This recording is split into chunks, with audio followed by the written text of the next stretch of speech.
Their call came a day after Mr. Putin met with Syrian President Bashar al-Assad. US President Donald Trump chats with Russia's President Vladimir Putin at a summit in Vietnam. MIKHAIL KLIMENTYEVAFPGetty images. Donald Trump has spoken on the phone with Russian President Vladimir Putin to discuss issues involving Syria, Iran, North Korea and Ukraine, the White House has said. Mr. Trump and Mr. Putin spoke informally multiple times last week at a summit in Vietnam, where they reportedly agreed on several principles for the future of war-torn Syria. Mr. Trump's more than one-hour phone call with Mr. Putin comes a day after the Russian president met with Syrian President Bashar al-Assad.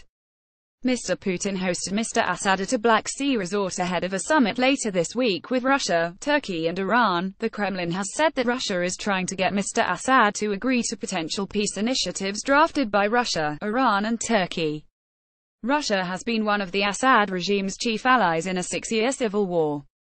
Meanwhile, the US has backed anti-Assad rebels. Mission nearly accomplished, was Mr. Putin's message following the surprise meeting in Sochi.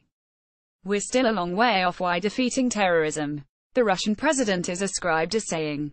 But as far as concerns our work on Syrian territory, the military operation is coming to an end. Mr. Trump's relationship with Mr. Putin has received considerable scrutiny.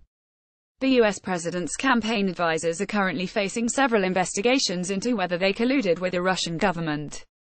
Last week, Mr. Trump was criticized for saying he believes Mr. Putin's denials that Russia meddled in the 2016 election, seeming to contradict the conclusions of his own U.S. intelligence agencies. But when asked later to clarify his comments, Mr. Trump said, "I believe that he feels that he and Russia did not meddle in the election.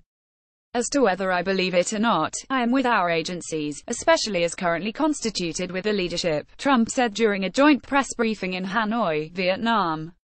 He continued, "I believe that our intelligence agencies, I work with them very strongly. As currently led by fine people, I believe very much in our intelligence agencies." Mr. Trump has said the issue over election meddling is not worth debating when the two leaders have other security matters they need to deal with. When will all the haters and fools out there realize that having a good relationship with Russia is a good thing, not a bad thing? Mr. Trump tweeted. "They're always playing politics, bad for our country. I want to solve North Korea, Syria, Ukraine, terrorism, and Russia can greatly help." Also on Tuesday, China called for extra efforts to resolve the North Korean nuclear crisis through talks. More about Vladimir Putin. Donald Trump, Bashar al-Assad. Reuse content. We use cookies to enhance your visit to our site and to bring you advertisements that might interest you. Read our privacy and cookie policies to find out more.